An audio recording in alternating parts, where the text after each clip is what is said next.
berbahagia. Pada pagi hari ini kita akan melaksanakan diseminasi pemahaman dan penyebaran budaya positif yang pada kesempatan kali ini akan dibawakan oleh rekan kita calon CGP Angkatan 7 Kabupaten Grobogan, yakni Ibu Atik Budiarti Magister Pendidikan. Kepada Ibu Atik Budiarti Magister Pendidikan kami silakan. Goreng dadakan 500 an. Sotong gorengnya ada. Tahu. Assalamualaikum warahmatullahi wabarakatuh. Terima kasih. Pada kesempatan kali ini saya dipercaya atau bisa bertemu dengan Bapak Ibu semua. Salam sejahtera untuk kita semua. Semangat pagi. Pagi luar biasa. Grobogan hebat. Grobogan lebih sejahtera, berdaya, beriman dan berbudaya. Terima kasih Bapak Ibu. Sekali lagi saya berterima kasih atas kehadiran Bapak Ibu semua dalam mengikuti kegiatan diseminasi materi budaya positif saya. Pertama, mari kita mengucapkan puji syukur kehadirat Allah Subhanahu wa Ta'ala yang telah melimpahkan rahmat serta hidayahnya kepada kita, sehingga kita bisa berkumpul di siang hari ini dalam keadaan sehat walafiat, tidak kurang suatu apa. Tak lupa salawat salam kita haturkan kepada junjungan Nabi kita, Nabi besar Muhammad SAW, yang kita tunggu syafaatnya di hari kiamat nanti. Amin Allahumma amin. Sebelumnya saya memperkenalkan diri ya Bapak Ibu, karena di sini ada Bapak Ibu dari instansi lain yang mungkin belum kenal dengan saya. Ya, saya Atik Budiarti, ya, dari SD Negeri 1 Kuwu, CGP Angkatan 7, Kabupaten Grobogan, Jawa Tengah. Dan kali ini dalam rangka aksi nyata kami, dan kami harus menyebarkan atau memberikan penyebaran ya, kepada rekan sejawat, yaitu kepada teman-teman kami ya dari CGP. Dan untuk kali ini saya mengadakan diseminasi penerapan budaya positif di sekolah. Untuk itu saya mohon kepada Bapak Ibu semua untuk mengikuti kegiatan ini dengan sebaik-baiknya. Dan jika nanti ada tanya jawab atau sesuatu yang ingin ditanyakan, kami silakan.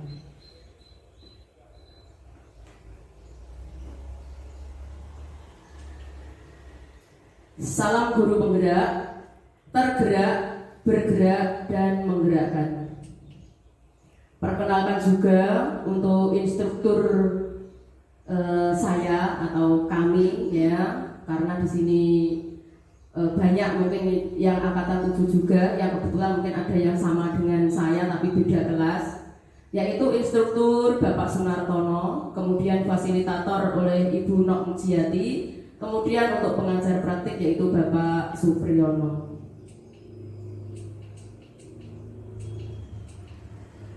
Sebelum saya menyampaikan materi tentang budaya positif, kita harus mengingat yaitu tujuan pendidikan. Menurut KHD atau Ki Hajar Dewantoro, tujuan pendidikan adalah menuntun segala kodrat yang ada pada anak-anak agar mereka dapat mencapai keselamatan dan kebahagiaan yang setinggi-tingginya, baik sebagai manusia maupun sebagai anggota masyarakat.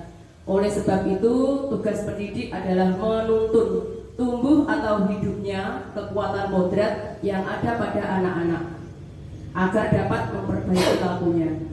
Nah, di sini ya Bapak Ibu, yang perlu digarisbawahi yaitu menuntun. Ya, tugas seorang pendidik atau seorang guru yaitu menuntun. Karena anak sudah mempunyai kodrat sendiri ya, kodrat alam serta kodrat zamannya. Dan di sini guru menuntun juga untuk memperbaiki lakunya. Disinilah letak untuk karakter dan budi pekerti.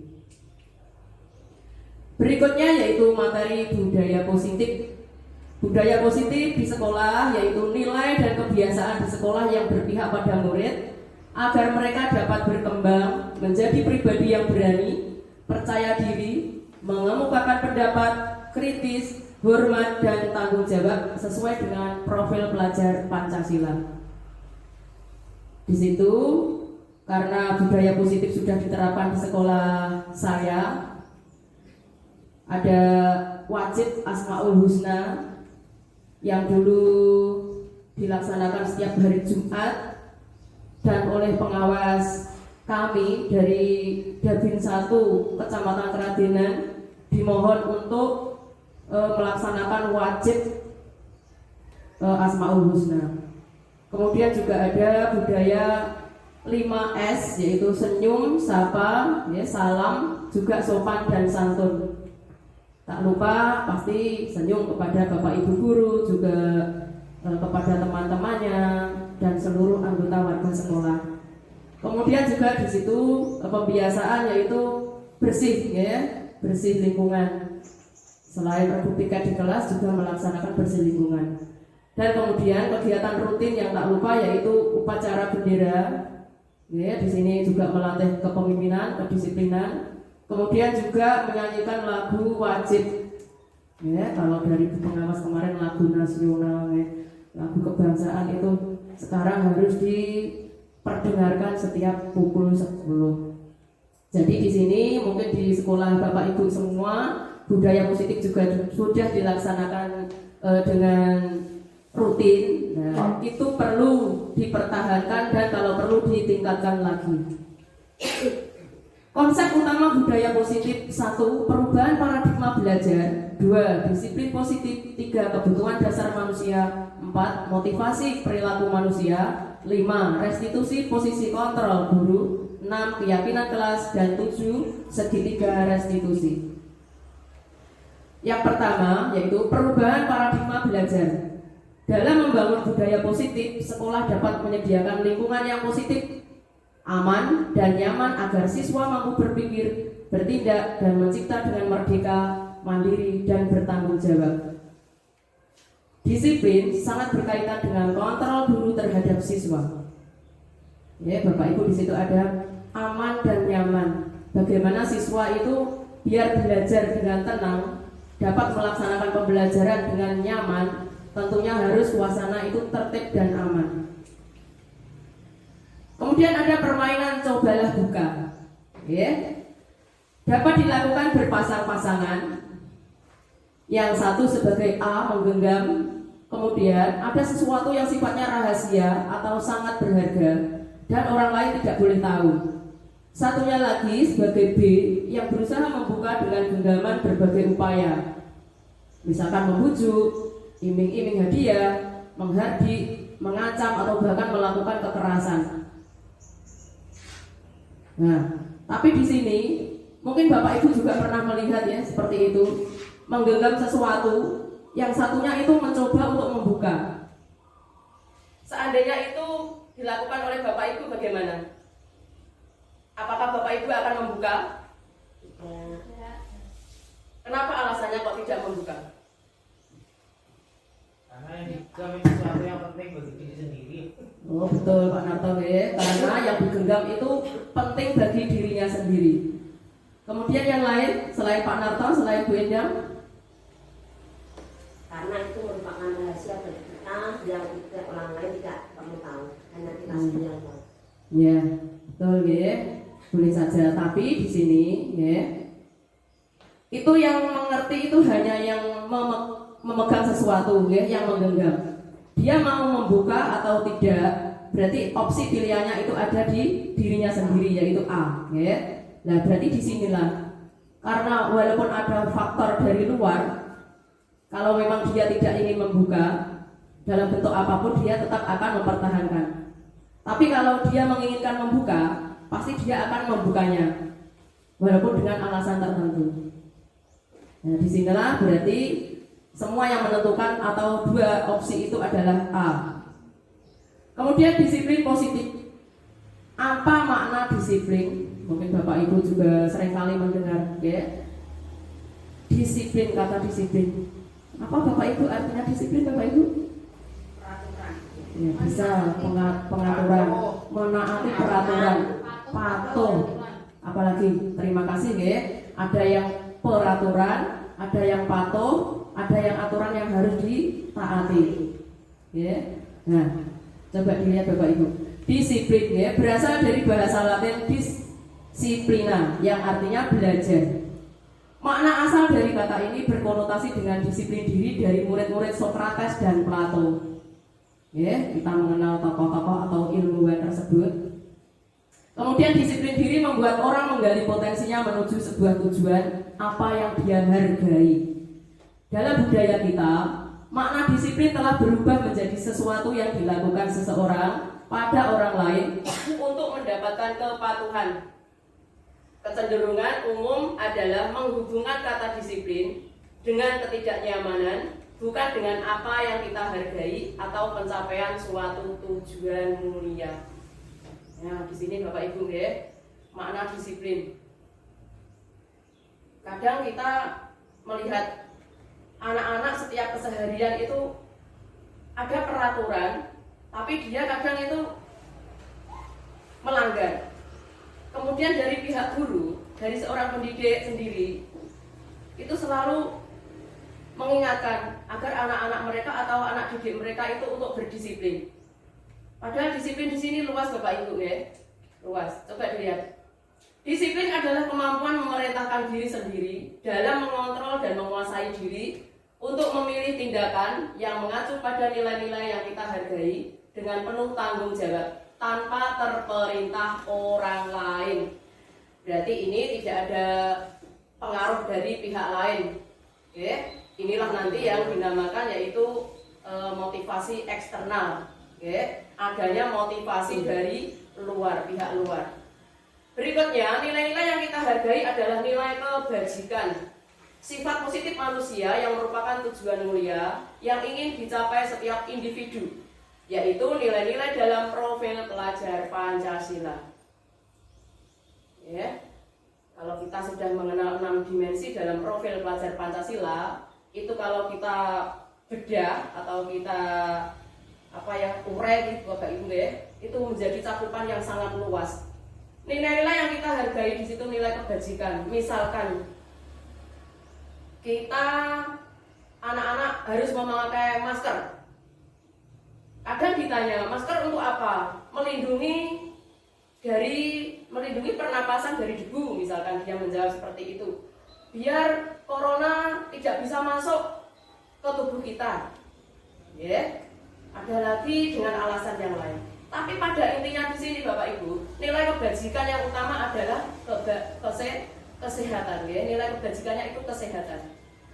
Berarti di sini nilai kebajikan itu nilai yang pokok. Ya, belum secara terinci begitu. Berarti di sini kebajikan itu bersifat universal atau secara umumnya. Nah, sekarang disiplin positif Bapak Ibu merupakan pendekatan mendidik anak untuk membentuk kontrol diri dan pembentukan kepercayaan diri sehingga mereka bisa berperilaku dengan mengacu pada nilai-nilai kebajikan universal dan memiliki motivasi intrinsik bukan ekstrinsik. Ya, kita tahu kalau motivasi intrinsik adalah motivasi yang dari dalam diri kita sendiri, dari hati kita sendiri, atau niat kita sendiri.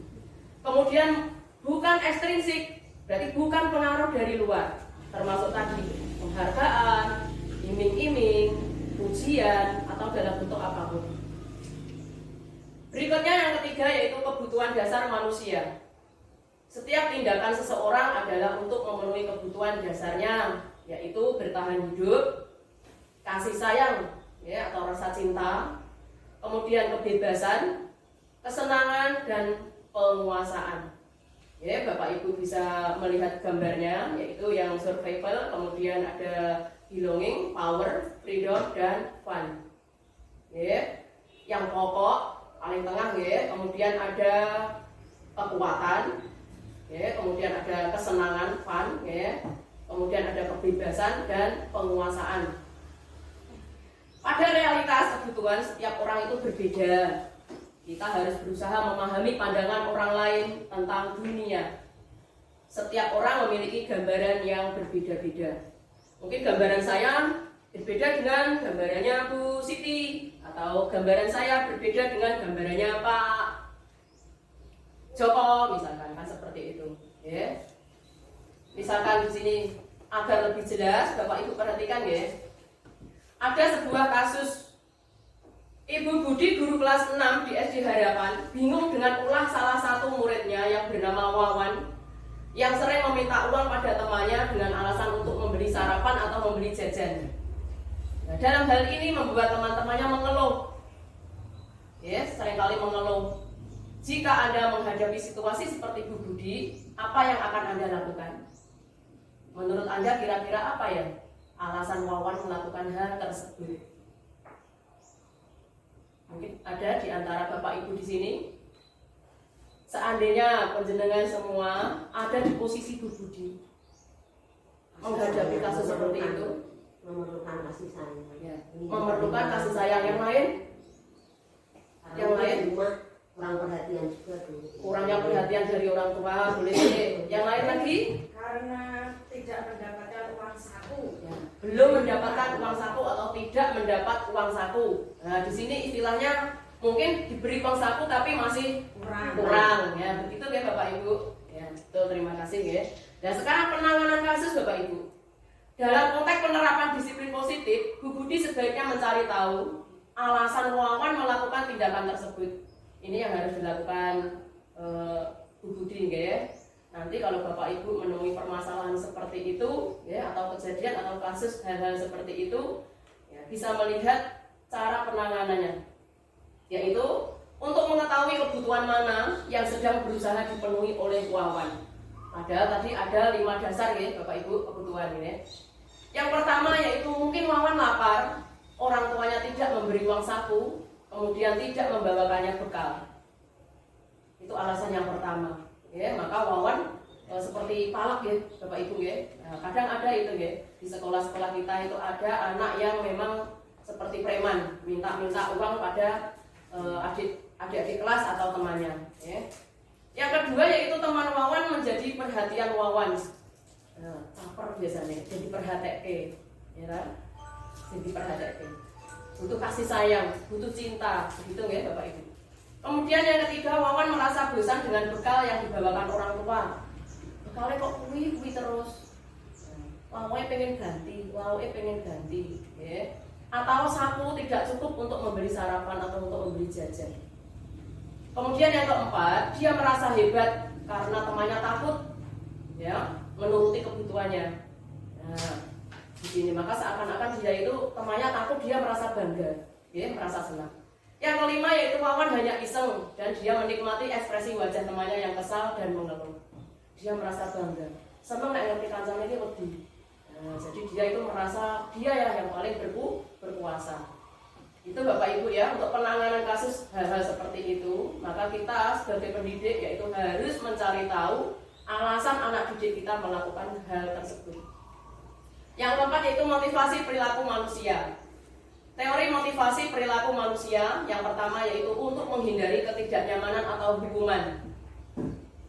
Ya, di sini biasanya muncul sebuah pertanyaan. Apa yang akan terjadi apabila saya melakukannya? Ya, ini Bapak Ibu ya, ini merupakan motivasi eksternal, ini dari luar. Ya. Saya nanti kadang seperti ini. Saya gak mesake karo Bapak Ibu guru kok piye. Lah kok malah Bapak Ibu guru sing kena lho, duka lho kok Ibu kepala sekolah, kok Bapak kepala sekolah, kok iki gak mesake. Nggih. Nah, seperti itu nggih. Nah, dia terpaksa bilang nggih. Iya. Terpaksa. Karena apa tadi? Nah, karena mendengar gurunya berbicara seperti itu. Nah, berarti itu dia tidak muncul dari hatinya sendiri. Nah, berarti setelah dia mendengar keluar dari gurunya seperti itu, pembicaraan gurunya seperti itu, baru dia menurut. Berarti dia menurut atau menjadi manut istilahnya, tapi dengan terpaksa. Yaitu merupakan motivasi eksternal. Yang kedua yaitu untuk mendapatkan imbalan atau penghargaan dari orang lain. Yaitu munculnya pertanyaan, biasanya apa yang saya dapatkan apabila saya melakukannya. Aku main resik-resik, aku ganti gunggung karo Bu Siti. Oh iya, aku mau gini, nanti biar dipuja atau dipuji. Nah, dia mempunyai harapan seperti itu atau mendapatkan penghargaan yang seperti itu. Berarti itu juga merupakan motivasi eksternal. Ya. Kemudian berikutnya yang ketiga yaitu menjadi orang yang mereka inginkan dan menghargai diri sendiri dengan nilai-nilai yang mereka percaya. Nah, muncullah sebuah pertanyaan ya, dari benak dia, saya akan menjadi orang yang seperti apa apabila saya melakukannya. Nah, di sini Bapak Ibu ya, motivasi internal yaitu merupakan nanti mengarahnya tujuan disiplin positif. Berikutnya yang kelima yaitu restitusi posisi kontrol guru. Ada 5 ya, 1 yaitu penghukum, kemudian 2 posisi sebagai pembuat rasa bersalah, yang ketiga sebagai teman, yang keempat pemantau, dan yang kelima yaitu sebagai manajer. Ini ada sebuah kasus, saya ambil poin-poinnya saja ya Bapak Ibu. Nanti kalau ada waktu yang lebih longgar, Bapak Ibu bisa mengcopy ya materi dari saya atau bisa minta contoh-contoh kasus yang lain ya. Saya ngambil satu saja nih Bapak Ibu. Anto dan Dino sedang bermain bersama di lapangan basket dan tiba-tiba terlibat dalam sebuah pertengkaran adu mulut. Dino pun menjadi emosi dan mengadakan kontak fisik, menarik kemeja Anto dengan kasar sampai 3 kancingnya lepas. Pada saat itu, guru piket langsung melerai mereka dan membawa mereka ke ruang kepala sekolah.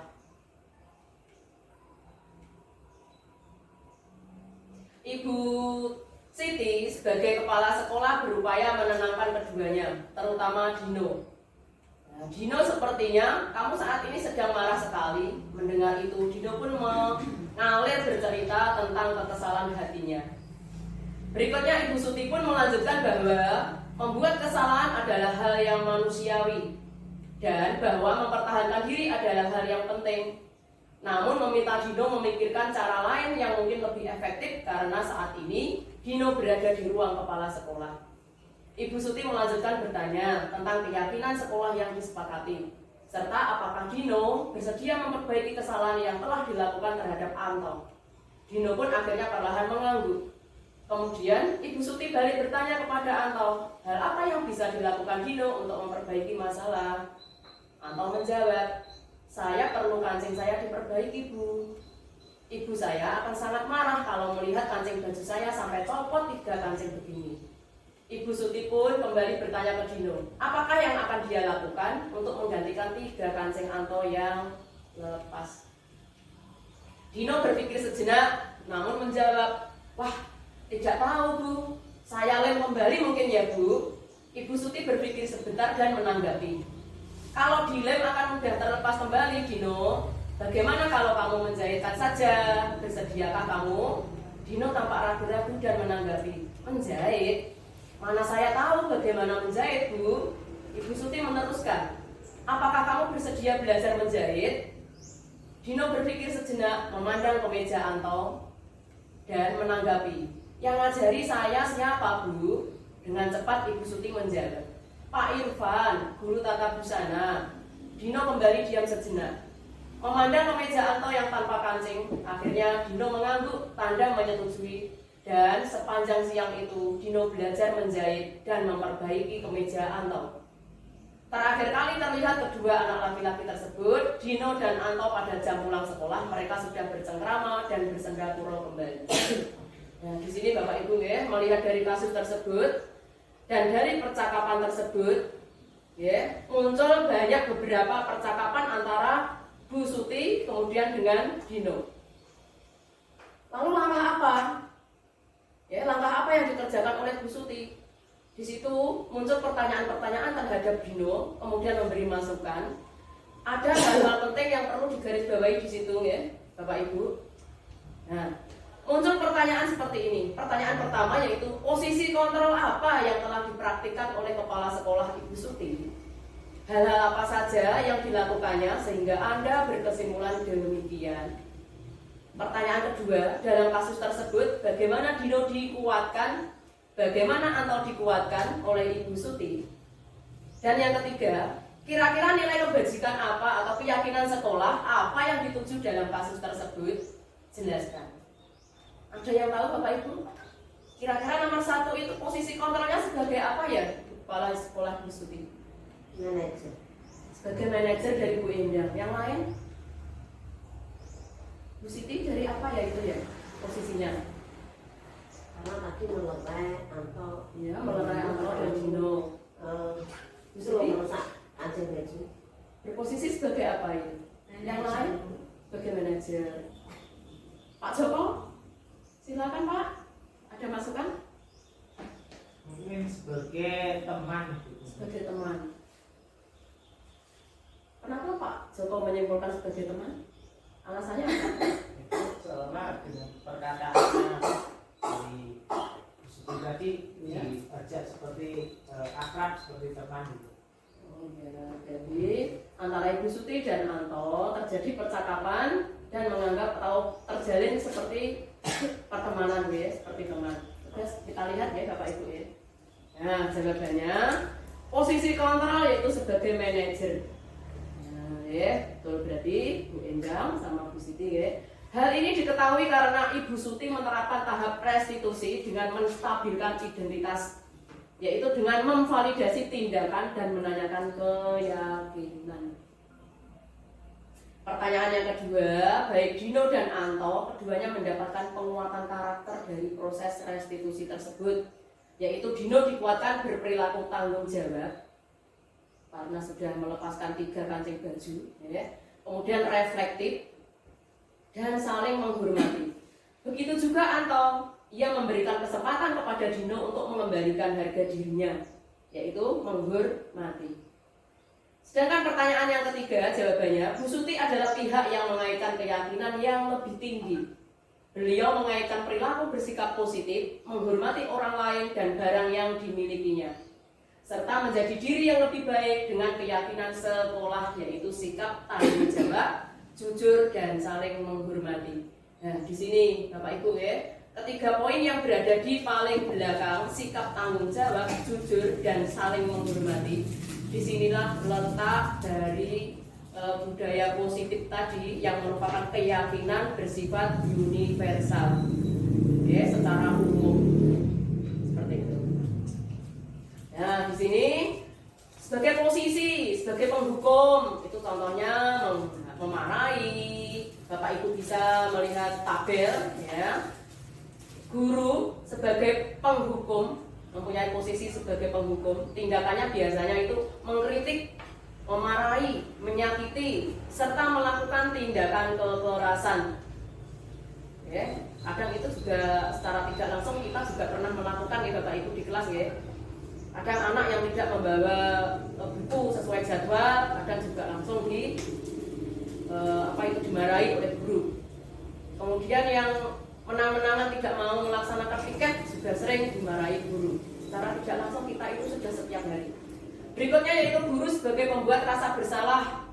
Nah, mendiamkan seperti tadi ya Bapak Ibu, contohnya nanti kalau guru kena marah dengan kepala sekolah atau gimana loh ini anak-anak. Nah, itu membuat anak merasa bersalah. Nah, akhirnya dia menjadi manut, ya, menjadi patuh kepada guru.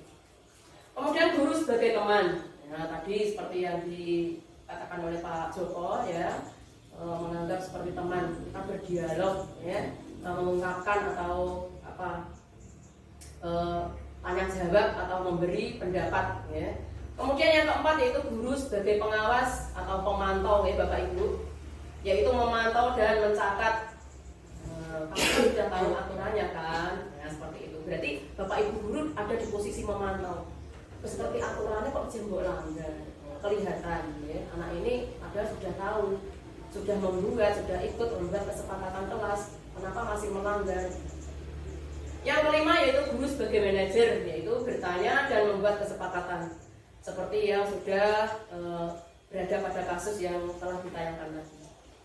Berikutnya yaitu mari berlatih hukuman atau konsekuensi. Ayo mari Bapak Ibu kita berlatih ya. Lari mengelilingi lapangan 2 kali karena terlambat hadir. Kadang-kadang ya Bapak Ibu guru, ini ada, ayo kamu lari berkeliling lapangan 2 kali. Nah, itu merupakan apa Bapak Ibu? Hukuman apa? Hukuman. Iya, Hukuman. merupakan hukuman. Yang kedua, membersihkan coretan yang dibuatnya di meja. Konsekuensi. Ya. Kadang ada yang menggunakan spidol, menggunakan tiket. Oh, dua Pak lo tak konmrene lo. Nah, ya toh. Tak perlu ngamprel ya. Tumbas plitur meneh lo. Ya, kadang anak-anak itu kan susah aturannya. Kadang dicoret-coret sama tiket sama apa. Berikutnya yang ketiga yaitu meminta murid push up 10 kali. Hukuman. Nah, merupakan hukuman ya, Pak Joko beda sama semua hukuman. Mengganti kertas tugas teman yang dicoret-coret. Konsekuensi. Berjemur ya di lapangan, itu di lapangan salah ketik ya Bapak Ibu. Berjemur di lapangan karena mengobrol dengan teman. Ayo, hukuman ya. Apalagi sekarang ada undang-undang perlindungan anak ya. Jadi kita sebagai pendidik harus berhati-hati ya Bapak Ibu. Kemudian murid bertelanjang kaki sepanjang hari, ya, itu kurang es karena tidak bersepatu hitam sesuai peraturan, terutama hari Senin Bapak Ibu ya. Hukuman. Berdiri di depan kelas karena tidak bisa menjawab pertanyaan. Hukuman. Berdiri di bawah tiang bendera karena lupa tidak mengerjakan PR. Hukuman. Kita lihat, kita cocokkan dengan jawabannya. Nah, ini Bapak Ibu ya. Ternyata 100 betul semua itu jawabannya Bapak Ibu. Tepuk tangan dong. Berikutnya materi 6 keyakinan kelas ya Bapak Ibu. Keyakinan adalah nilai basic dan universal. Itu tadi yang sudah saya berikan penjelasan kepada Bapak Ibu ya secara umum. Yang disepakati secara tersirat dan tersurat, lepas dari latar belakang suku, negara, bahasa maupun agama yang dipegang atau diyakini seseorang. Keyakinan kelas adalah kesepakatan kelas yang dibuat berdasarkan nilai-nilai kebajikan universal. Dan menurut dosen 1998, suatu keyakinan akan lebih memotivasi seseorang dari dalam, yaitu intrinsik. Seseorang akan lebih bersemangat untuk menjalankan keyakinannya daripada hanya sekedar mengikuti peraturan. Ya. Di sini ya kita sudah tahu ya perbedaannya. Oh, kalau ini mendapat pengaruh dari luar. Ya. Oh, kalau ini muncul dari hatinya sendiri, ya. Motivasinya muncul dari dalam. Nah, ini ya Bapak Ibu nanti perbedaannya ya. Ya, perbedaannya di sini. Nanti kita lihat lagi berikutnya. Nah, sekarang pembentukan keyakinan kelas. Keyakinan kelas bersifat lebih abstrak daripada peraturan yang lebih rinci dan konkret.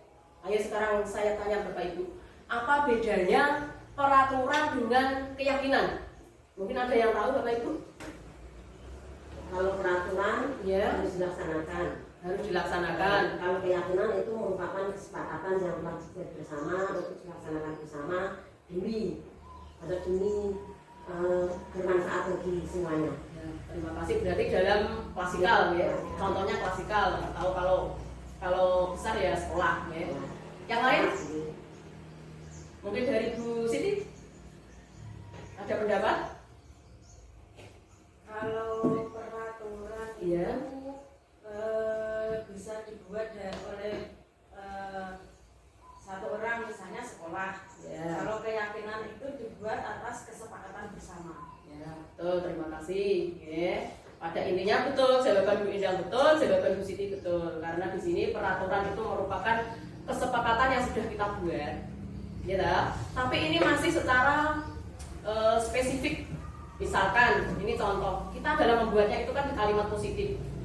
Misalkan, kalau anak sudah tahu, kalau hari Senin itu pasti berseragam, mengikuti upacara dengan khidmat, atribut lengkap, seperti itu ya Bapak Ibu ya.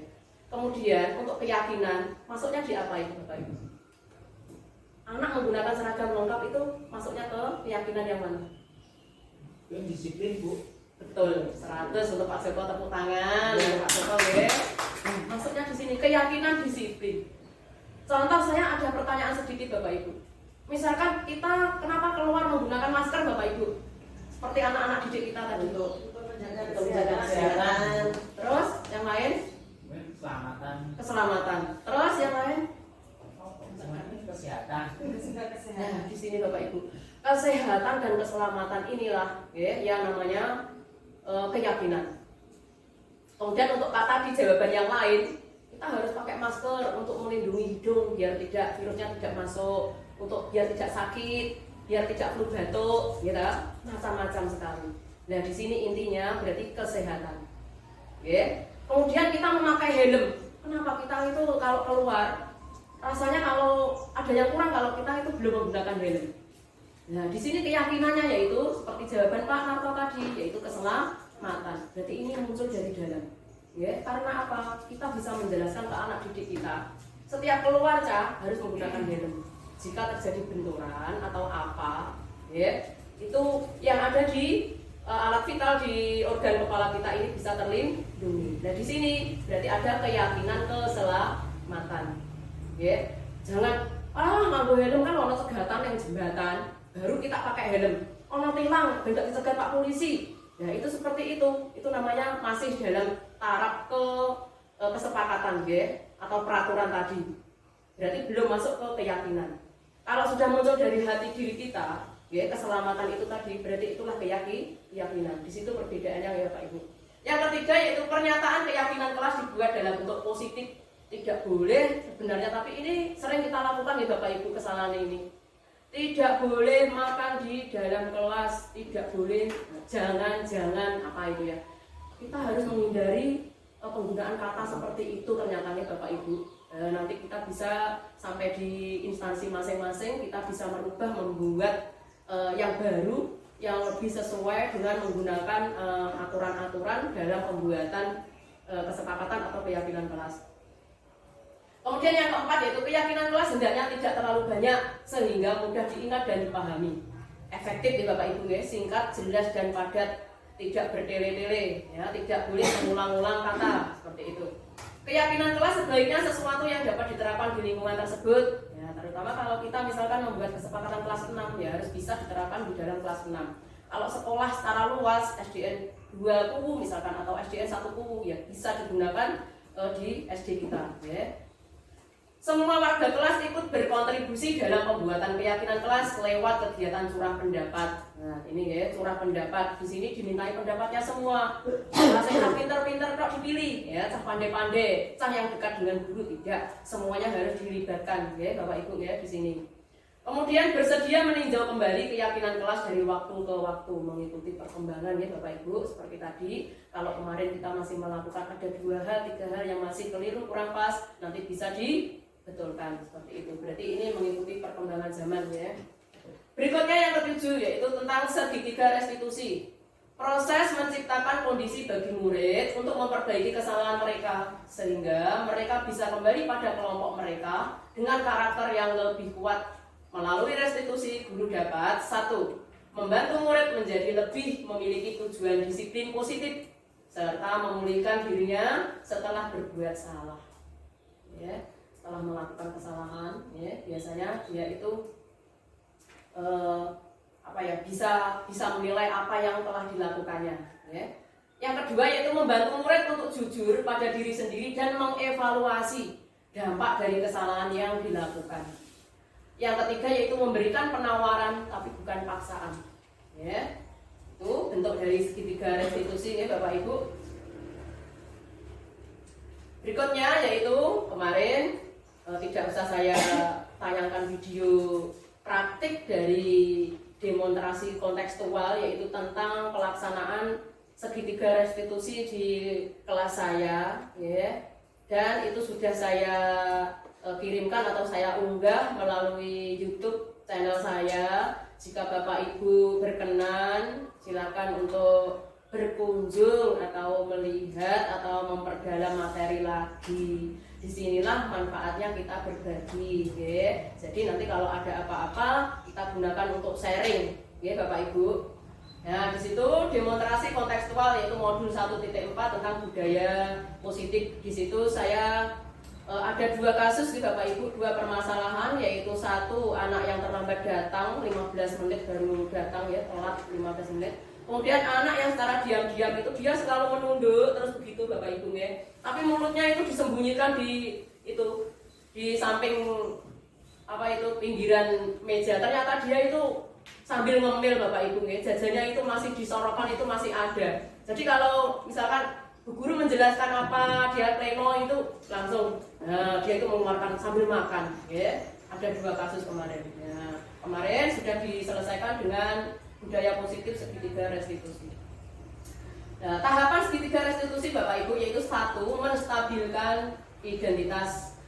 1. Berbuat salah tidak apa-apa. Ini kemarin sama Mbak Kesia yang saya gunakan untuk pelaksanaan segitiga restitusi ya. Mbak Kesia, berbuat salah tidak apa-apa itu manusiawi ya. Kalau berbuat salah tidak ada manusia yang sempurna. Itu yang disampaikan oleh pendidik atau guru. Kemudian saya juga pernah melakukan kesalahan seperti itu disampaikan kepada anak ya. Kita bisa menyelesaikan ini. Nah, ya, secara 4 mata kita bicara, ya, diskusi seperti itu. Kemudian bapak atau ibu guru mungkin mengalami hal yang sama, tidak mencari siapa yang salah, seperti yang saya sampaikan kepada anak didik saya, yaitu berarti tidak mencari kesalahan, tapi di sini mencari solusi dari permasalahan yang sudah terjadi. Kemudian yang berikutnya yaitu kamu berhak merasa begitu. Ya. Setelah itu rasanya anak itu seperti adem begitu ya Bapak Ibu. Yang kedua yaitu validasi tindakan yang salah, yaitu kemarin menggunakan seperti ini. Kamu pasti punya alasan ya, mengapa melakukan hal itu. Kenapa Mbak Bisya bisa terlambat? Ya, kenapa Mas Rafael kok sambil makan saat pembelajaran sembunyi-sembunyi? Nah, ternyata Mbak Bisya telat itu masih mengantar orang tuanya, ya, membantu orang tuanya itu harus berbenah ya, persiapan untuk jualan di pasar ya, istilahnya usung barang iya telat seperti itu. Dia harus cepat-cepat itu saja sudah buru-buru katanya seperti itu ya. Kemudian kamu patut bangga pada dirimu sendiri karena kamu telah melindungi sesuatu yang penting buatmu. Nah, di sini Bapak Ibu ya, penting buatmu karena dia membantu orang tua.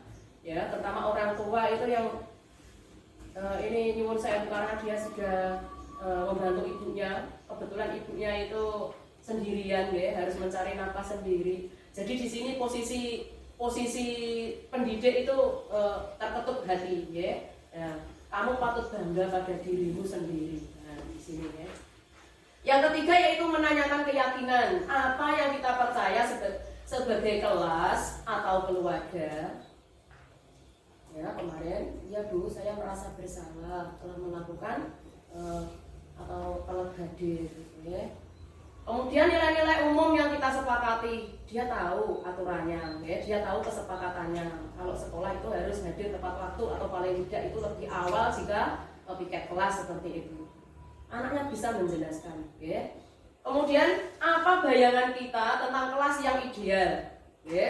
Dia juga sudah tahu yang ideal itu yang mana, yang tertib, yang tentram ya. Kadang itu dipancing sama pendidiknya, sama gurunya. Seandainya aja kelas ini orang aturan ya. Seandainya aja kelas ini orang tata tertib, terus piye? Nah, seperti itu. Anak-anak langsung menjawab ya. Ramai Bu. Nah, ya, amburadul seperti itu bilangnya ya. Berikutnya yaitu kamu mau jadi orang yang seperti apa? Nah, di sini pertanyaannya ya. Dia juga bisa menjawab, dia ingin memperbaiki kesalahan yang dibuat dan tidak akan mengulangi lagi dan berusaha untuk berangkat lebih pagi.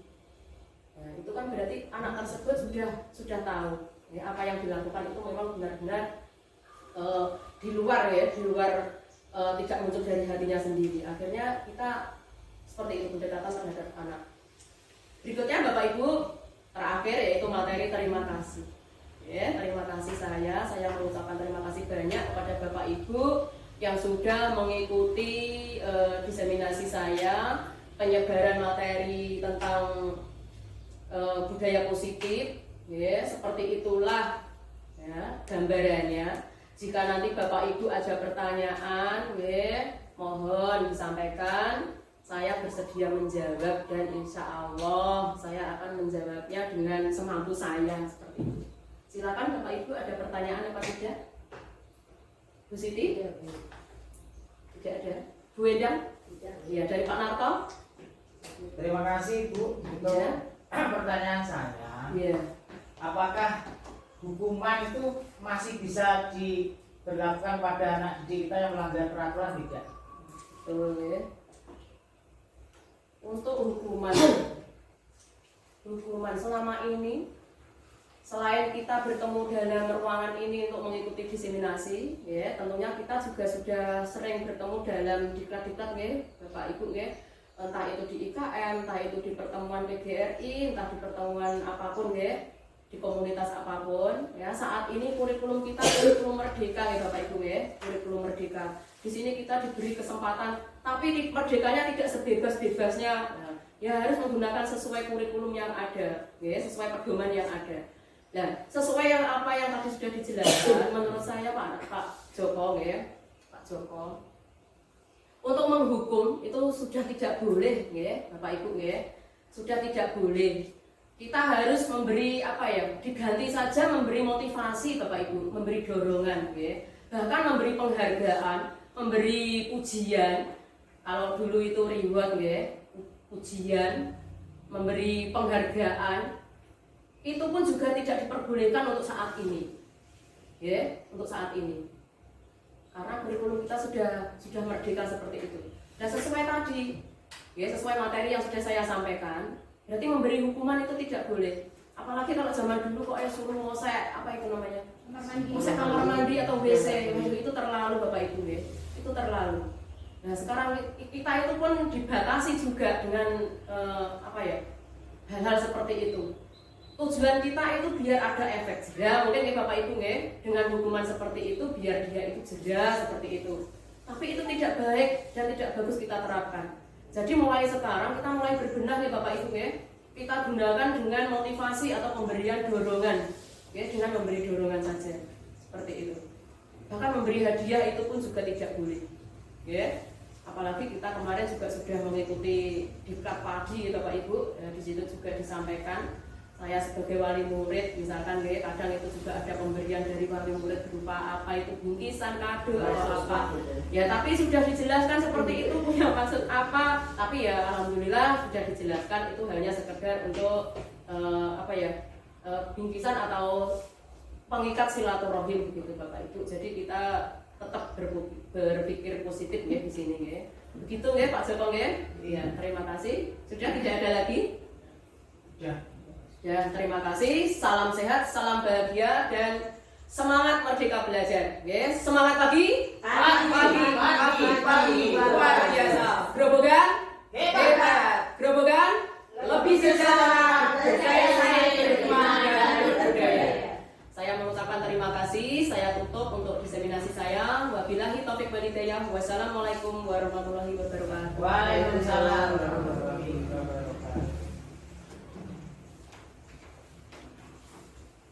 Terima kasih pada Bu Ati Budiarti Magister Pendidikan yang pada kesempatan pagi hari ini sudah menyampaikan diseminasinya tentang apa itu budaya positif dan penyebarannya bagi kita semua. Semoga apa yang sudah disampaikan oleh Ibu Ati Budiarti dapat bermanfaat bagi kita. Terima kasih Bapak Ibu. Assalamualaikum warahmatullahi wabarakatuh. Waalaikumsalam warahmatullahi wabarakatuh.